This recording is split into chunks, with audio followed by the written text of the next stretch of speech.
Welcome to study go with. पता ये line बोलना और कैमरे की तरफ देखना मेरे लिए बहुत ज्यादा टिपिकल होता है। Let me try again. Welcome to study go with. आज इस वीडियो में हम डिस्कस करेंगे भारतीय साक्षी अधिनियम का चैप्टर नंबर 4 बोले तो और बोले तो ओरल एविडेंस। इस चैप्टर में सिर्फ दो ही सेक्शन है, सेक्शन नंबर 54 एंड 55। 54 में भी और आ रहा है। तो ये चैप्टर जिसमें सिर्फ दो ही सेक्शन है, ये ओरल एविडेंस के बारे में बात करता है। ऐसे ट्रिक लगा लगा के याद कर लिया करो कि कोई सेक्शन और कोई चैप्टर किस चीज से संबंधित है। बस गलती ये मत करना कि एग्जाम में जाके ट्रिक ही भूल जाओ, जैसे कि मेरे साथ हुआ था जब मैं एलएलबी फर्स्ट सेमेस्टर में थी। तो मुझे नहीं समझ आ रहा था कि हम केसेस क्यों पढ़ रहे हैं। सेक्शंस हमें बेरिट से पढ़ने पड़ते हैं, उसके बाद उनको समझने के लिए बुक्स में देखना पड़ता है। मतलब मैं ये चीज करके आ रही हूँ, ये है क्या चीज, वो सब चीजें मेरे लिए नई थी। तो मैं कैसे पता कैसे याद करती थी, मेरी मेमोरीज में जो भी लोग थे उन सभी के नाम से रिलेट कर करके। और इसी तरह से मैंने दो केसेस याद किए थे अपने फादर के दोस्तों के नाम पे। फिर एग्जाम में ना उन दो केसेस से रिलेटेड ही क्वेश्चन आया, बट मैं एग्जाम में अपने पापा के दोस्तों के नाम ही भूल गई। अब कर लो क्या करो। तो ट्रिक बनाओ ऐसी जो कि एग्जाम में आपको याद रहे। मेरे साथ ऐसा होता है कि मैं ट्रिक ही भूल जाती हूँ। अब यहाँ पे जैसे कि हम ओरल एविडेंस के बारे में डिस्कस करने वाले हैं, तो हमें ये पता होना चाहिए कि ओरल एविडेंस होता क्या है। भारतीय साक्ष्य अधिनियम के सेक्शन नंबर 2 सबसेक्शन 1 क्लोज ई में एविडेंस की डेफिनेशन दे रखी है। कह रहे हैं कि एविडेंस में ओरल एविडेंस भी आता है, डॉक्यूमेंट्री एविडेंस भी आता है, और डॉक्यूमेंट्री एविडेंस में इलेक्ट्रॉनिक एविडेंस भी आता है। तो वहीं पर ना ओरल एविडेंस क्या होता है ये भी बता रखा है। कह रहे हैं कि सारी की सारी स्टेटमेंट लाइक गवाही वगैरह जो होती हैं, या कोई भी कथन वगैरह जो पार्टी ने किए हैं सूट की प्रोसीडिंग की, या फिर विटनेसेस वगैरह ने किए हैं, कब जब कोर्ट ने उनको वो चीज करने के लिए अलाउ किया है या उनसे रिक्वायर किया है कि आप गवाही दो, आप बताओ, और वो भी इन मैटर के बारे में जिन पे कोर्ट को करनी है इंक्वायरी। तो तब वो सारे के सारे स्टेटमेंट जो पार्टी कोर्ट में कर रही है, जो गवाह कोर्ट में कर रहे हैं, वो कहलाएंगे ओरल एविडेंस। और ओरल एविडेंस जरूरी नहीं है कि आप इस तरह से दो कोर्ट में जाके आप बोल रहे हो मुंह से, ठीक है। ऐसा भी हो सकता है आप जेस्टर के थ्रू भी बता सकते हो जो भी आप बताना चाह रहे हो, साइन के थ्रू आप बता सकते हो, जैसे कि क्वीन एम्प्रेस वर्सेस अब्दुल्ला के केस में हुआ था। इसके अलावा आपका जो डम विटनेस होता है, जो गूंगा साक्षी होता है, जो बोल नहीं सकता है, तो तब वो जेस्टर के थ्रू, साइन के थ्रू, जिस भी तरीके से मतलब वो अपनी बात को रख सकता है, लाइक लिख कर। अगर वो लिख सकता है तो बेहतर है कि वो लिख कर ही मतलब ओपन कोर्ट में बताए जो भी वो एविडेंस देना चाह रहा है, और फिर उसके उस एविडेंस को जो उसने जेस्टर के थ्रू दिया है या लिख कर दिया है, हम उसको मानेंगे ओरल एविडेंस ही। क्योंकि अगर वो बोल पाता तो फिर वो मुंह से ही बोलकर तो एविडेंस वगैरह देता। और इस चीज के रिगार्डिंग भारतीय साक्ष्य अधिनियम में सेक्शन नंबर 125 दे रखा है। तो ये थोड़ा ओरल एविडेंस के बारे में पहले मैंने मोटा मोटा बता दिया। तो आज के वीडियो में टारगेट है सिर्फ दो ही सेक्शन, सेक्शन 54 एंड 55 भारतीय साक्ष्य अधिनियम के, जो कि ओरल एविडेंस के बारे में है। अगर आपको भारतीय साक्ष्य अधिनियम के सारे लेक्चर्स चाहिए तो वो सारे लेक्चर्स एक प्लेलिस्ट में मिल जाएंगे, उस प्लेलिस्ट का लिंक डिस्क्रिप्शन में है। भारतीय साक्ष्य अधिनियम 2023 के वीडियो लेक्चर की सीरीज में जो भी कंटेंट आपको देखने को मिलेगा, उस कंटेंट का मैंने एक बुक लॉन्च किया है हार्ड कॉपी के फॉर्मेट में, जो कि बाय पोस्ट भेजी जाएगी। अगर आपको परचेज करनी है तो परचेज करने के लिए आप मुझे व्हाट्सएप पे कांटेक्ट कर सकते हैं। मेरा व्हाट्सएप नंबर यहाँ पर मैंने स्क्रीन पर डाल दिया है। बाकी क्रिमिनल लॉज जो है न्यू वाले, वो भी जल्द ही बुक के फॉर्मेट में अवेलेबल हो जाएंगे। और उसके बारे में ना आपको Telegram channel study go with Zeenat पर मैं अपडेट दे दूंगी जल्द ही। इसलिए मेरा Telegram channel study go with Zeenat जरूर ज्वाइन करें, क्योंकि सारी चीज़ों की अपडेट मैं अपने चैनल से रिलेटेड, लीगल चीज़ों से रिलेटेड वहीं पर आपको प्रोवाइड करती हूँ। और ऐसे बढ़िया बढ़िया कंटेंट के लिए मेरा यूट्यूब चैनल जरूर सब्सक्राइब कर लेना। तो चलिए शुरू करते हैं आज का वीडियो। भारतीय साक्ष्य अधिनियम का सेक्शन नंबर 54 ये कहता है कि सारे के सारे फैक्ट ओरल एविडेंस से प्रूफ किए जा सकते हैं, लेकिन डॉक्यूमेंट के कंटेंट को, इलेक्ट्रॉनिक रिकॉर्ड के कंटेंट को हम लोग ओरली प्रूव नहीं कर सकते हैं। हम ये नहीं कह सकते हैं कि जज साहब वो डॉक्यूमेंट ना मैंने देखा था, उसमें ना ये बात लिखी हुई थी।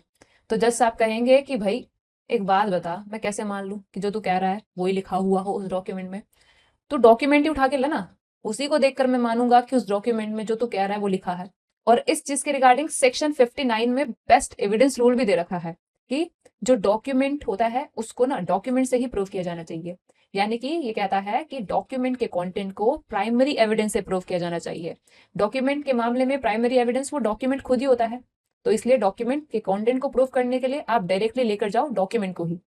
बट ये क्या, भारतीय साक्ष्य अधिनियम के सेक्शन नंबर 56 में तो हमने ये पढ़ा था कि जो डॉक्यूमेंट के कंटेंट है उसको हम प्रूव कर सकते हैं या तो प्राइमरी एविडेंस से या फिर सेकेंडरी एविडेंस से। और हम सेक्शन 58 के क्लोज फिफ्थ में ये चीज पढ़े हैं कि अगर डॉक्यूमेंट के कंटेंट का ओरल अकाउंट दिया जाता है, ओरली बताया जाता है डॉक्यूमेंट के कंटेंट के बारे में, तो वो एक सेकेंडरी टाइप ऑफ एविडेंस है। तो ये सेकेंडरी टाइप ऑफ एविडेंस जो कि ओरल अकाउंट है डॉक्यूमेंट के कंटेंट का, ये कब हम दे सकते हैं? तो इस चीज के रिगार्डिंग आपको देखने को मिलेगा भारतीय साक्ष्य अधिनियम का सेक्शन नंबर 60, जिसमें बता रखा है कि किन परिस्थितियों में हम सेकेंडरी एविडेंस दे सकते हैं डॉक्यूमेंट के कंटेंट का। और इस चीज के रिगार्डिंग भारतीय साक्ष्य अधिनियम के सेक्शन 20 में भी ये बात लिखी है कि वैसे तो डॉक्यूमेंट के कंटेंट का ओरल अकाउंट जो दिया जाता है वो रेलेवेंट नहीं होता है, लेकिन जो पार्टी देना चाह रही है वो अगर प्रूव कर दे कि वो डॉक्यूमेंट के कंटेंट का ओरल एविडेंस देने के लिए, बोले तो सेकेंडरी एविडेंस देने के लिए एंटाइटल है भारतीय साक्ष्य अधिनियम के प्रोविजन के तहत, या फिर जो डॉक्यूमेंट है उसकी जेन्युइननेस की क्वेश्चन में है, तो इन दोनों में से किसी भी परिस्थिति में डॉक्यूमेंट के कंटेंट का ओरल अकाउंट दिया जा सकता है, वो ओरली प्रूव किया जा सकता है। आई होप इन सभी एक्सेप्शंस को ध्यान में रखते हुए आपको भारतीय साक्ष्य अधिनियम का सेक्शन नंबर 54 क्लियर हो गया होगा। बाकी देखो, वीडियोस में जो भी केसेस डिस्कस किए जाते हैं वो मोस्ट रेलेवेंट होते हैं और उनसे जितना आता है उतना ही डिस्कस किया जाता है। कोई केस के अगर फैक्ट्स मैंने पुरानी वीडियोस में डिस्कस कर दिए हैं तो वो मैं दोबारा से, अगर वो केस आता है सब्सिक्वेंट वीडियोस में, तो उसके फैक्ट्स में दोबारा से डिस्कस नहीं करती हूँ। सिर्फ सब्सिक्वेंट वीडियो में जो सेक्शन से संबंधित रेलेवेंट बात उस केस में कही होती है, सिर्फ वही मैं डिस्कस करती हूँ।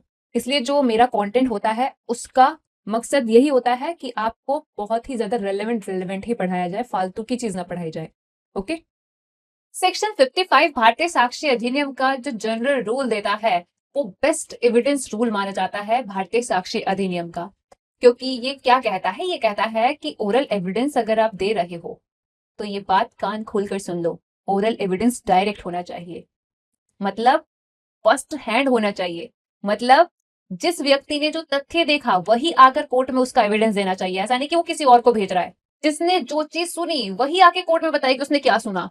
जिसने जो चीज महसूस की, जिस भी सेंस से महसूस की, जिस भी मैनर में महसूस की, वही आके कोर्ट में बताए कि उसने क्या महसूस किया, किन सेंसेस से महसूस किया, किस मैनर में महसूस किया। अगर कोई ओपिनियन है और वो किसी ग्राउंड पर आधारित है, तो जो ओपिनियन दे रहा है वही आकर बताए कोर्ट में, और ये भी बताए कि किन ग्राउंड्स पे उसका वो ओपिनियन है। फॉर एग्जाम्पल, आपने अगर मर्डर होते देखा तो ऐसा नहीं कि आप अपने घर में जाके किसी को बता रहे हो फिर वो जा रहा है कोर्ट में बताने। आपको ही जाना पड़ेगा कोर्ट में बताने, उस चीज का एविडेंस आपको ही देना पड़ेगा, क्योंकि आप ही हो आई विटनेस और आपको ही है फर्स्ट हैंड नॉलेज। वहीं आपने अगर किसी को कोई साजिश करते हुए सुना तो वो चीज का एविडेंस आपको ही देना पड़ेगा। या फिर मान के चलो किसी को ना खाने में कुछ मिलाकर दिया गया था ताकि वो मर जाए, और आपने बाई चांस वो फूड ना टेस्ट कर लिया, ठीक है, और आपको वो अजीब सा लगा इसलिए आपने खाया नहीं, एंड जिसको वो फूड मारने के लिए पॉइजन मिलाया गया था उसने खाया और वो मर गया। तो अब आप एविडेंस देना चाह रहे हो कि मैंने वो खाना टेस्ट किया था, मुझे ना उसमें अजीब सी स्मेल आ रही थी। तो ये जो चीज आपने परसीव की बाय योर टंग, तो वो टेस्ट के बारे में एविडेंस आपको ही देना पड़ेगा कोर्ट में जाके। ऐसा नहीं कि आप किसी और को बता रहे हो ये चीज और फिर वो जाकर उसका एविडेंस दे। क्योंकि सीधी सी बात, नो बकवास, ओरल एविडेंस होना चाहिए direct. Indirect ways of evidence और hearsay evidence are not considered part of direct oral evidence. इस तरह से ये जो ओरल एविडेंस वाला जनरल रूल है, जो कि बेस्ट एविडेंस रूल है, हियरसी एविडेंस की एडमिसिबिलिटी को एक्सक्लूड करता है। हियरसी एविडेंस मतलब सुने सुनाए साक्ष्य। फॉर एग्जाम्पल, मैंने कोई आपको चीज बताई कि ये मर्डर हुआ है यहाँ पर, और वो चीज मैंने देखी है, तो आप उस बात को ना और बढ़ा चढ़ा के बताओगे अगर आप कोर्ट में एविडेंस देने जाओगे। इससे अच्छा है कि जो चीज मैंने देखी वो मैं खुद ही जाकर बताऊं, क्योंकि ये होता ही है, हमारा ह्यूमन नेचर ही ऐसा है। हमें कोई बात अगर बताई जाती है तो हम वो दूसरे व्यक्ति को और ज्यादा बढ़ा चढ़ाकर बताते हैं, और इस तरह से वो बात बन जाती है हियरसे, मतलब सुनी सुनाई बातें, जो कि एविडेंस में एक्सक्लूड की जाती हैं, जो एविडेंस में नहीं दी जा सकती हैं। बट इस चीज का एक्सेप्शन देखने को मिलता है सेक्शन नंबर 4 भारतीय साक्ष्य अधिनियम में दिए गए रेस जस्टे के प्रिंसिपल में। ये बात कही गई थी आर वर्सेस फॉस्टर के केस में। इसके अलावा informal admission and extra judicial confession जो होते हैं वो भी इस चीज का एक्सेप्शन है। ये बात कही गई थी Sahu versus state of UP के केस में। इसके अलावा डाइंग डिक्लेरेशन का जो कॉन्सेप्ट सेक्शन 26 में भारतीय साक्ष्य अधिनियम में दे रखा है वो भी इस बेस्ट एविडेंस रूल का एक्सेप्शन है। और ये बात कही गई थी Ram Bihari Yadav versus state of Bihar के केस में, ये आप नोट डाउन कर लेना। इसके अलावा जो एक्सपर्ट की ओपिनियन के बारे में सेक्शन 55 के प्रोवाइजो 1 में दे रखा है, अभी हम उसको डिस्कस करेंगे, वो भी इस चीज का एक्सेप्शन है। एंड सेक्शन 27 एंड सेक्शन 28 ये भी बेस्ट एविडेंस रूल जो भी हमने डिस्कस किया उसका एक्सेप्शन है। सेक्शन 55 का जो एक एक्सेप्शन रह गया था, एक्सपर्ट ओपिनियन इन ट्रीटिसेस, ये क्या है? ये देखो, आप लोग देखते होंगे कि कुछ ऐसी स्टैंडर्ड टाइप्स ऑफ बुक्स होती हैं लाइक दिस।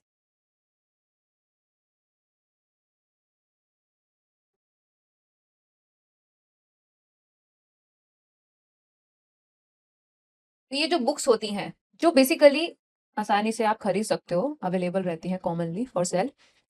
एंड तो उन ट्रीटिसेस में जो एक्सपर्ट ने ओपिनियन एक्सप्रेस की होती है और उन ओपिनियन की जो उनके ग्राउंड्स हैं, उन ओपिनियन एंड ग्राउंड्स को प्रूव करने के लिए जरूरी नहीं है कि हम ऑथर को पकड़ के लाएं। अगर ऑथर मर गया है, मिल नहीं रहा है, एविडेंस देने के काबिल नहीं रहा है, या फिर उसको बुलाने में बेफालतू का डिले और बेफालतू का खर्चा होगा, तो तब हम उस ऑथर को बिना बुलाए वो ट्रीटिसेस प्रोड्यूस करके एक्सपर्ट की उन ओपिनियन और जो भी ग्राउंड्स वगैरह उसने मेंशन किए उन ओपिनियन के, उनको प्रूव कर सकते हैं। तो ये भी सेक्शन 55 के जनरल रूल का एक्सेप्शन है और ये सेक्शन 55 के फर्स्ट प्रोवाइजो में ही दिया गया है। सेकंड प्रोवाइजो ये कह रहा है कि अगर डॉक्यूमेंट के अलावा कोई और ही मटेरियल थिंग है और ओरल एविडेंस उसके एग्जिस्टेंस और कंडीशन के बारे में दिया जा रहा है, तो कोर्ट ना अपने डिस्क्रिप्शन के अनुसार क्या कर सकती है, अगर उसको सही लग रहा है तो खुद उस मटेरियल थिंग का इंस्पेक्शन करने के लिए बोल सकती है पार्टी को कि भाई उसको प्रोड्यूस करो। तो ये हो गया आपका सेक्शन नंबर 55 कंप्लीट, जिसमें बेस्ट एविडेंस रूल दे रखा था कि ओरल एविडेंस होना चाहिए डायरेक्ट। दूसरा सेक्शन नंबर 59 में हमने पढ़ा था डॉक्यूमेंट के कंटेंट को प्राइमरी एविडेंस से ही प्रूव करना चाहिए। तो ये दो बेस्ट एविडेंस रूल आज के वीडियो में हमने डिस्कस किए। इनके अलावा अगर आपको कोई और बेस्ट एविडेंस रूल पता है जो कि भारतीय साक्ष्य अधिनियम में दिया गया हो, वो आप मुझे कमेंट में बताएंगे। सो गाइस, आज की वीडियो के लिए बस इतना ही। आपको वीडियो कैसा लगा मुझे कमेंट सेक्शन में जरूर बताना। अगर आपको वीडियो अच्छा लगा है तो प्लीज वीडियो को लाइक करना, मेरे YouTube channel study go with Zeenat को भी सब्सक्राइब करना, साथ ही मेरा टेलीग्राम चैनल है स्टडी गो विद जीनत, उसको सब्सक्राइब करना बिल्कुल मत भूलना, क्योंकि वहां पे काफी सारी चीजों की अपडेट, किसी भी जुडिशरी के एग्जाम के रिगार्डिंग नोटिफिकेशन जो निकलती है उसके बारे में अपडेट आपको प्रोवाइड की जाती है, और साथ ही कौन कौन से सब्जेक्ट के पीडीएफ नोट अवेलेबल है वो सब कुछ डिटेल्स आपको टेलीग्राम चैनल पर अपडेट की जाती है। तो टेलीग्राम चैनल जरूर ज्वाइन कर लेना। और अगर आपको ये बुक परचेस करना है भारतीय साक्ष्य अधिनियम का, या फिर कोई भी पीडीएफ नोट किसी भी सब्जेक्ट का, तो उसको परचेस करने के लिए ना मुझे व्हाट्सएप कर लेना, या मेरी टेलीग्राम आईडी पर भी आप मुझे मैसेज कर सकते हो। So thank you for watching my video. मिलता है नेक्स्ट वीडियो लेक्चर में।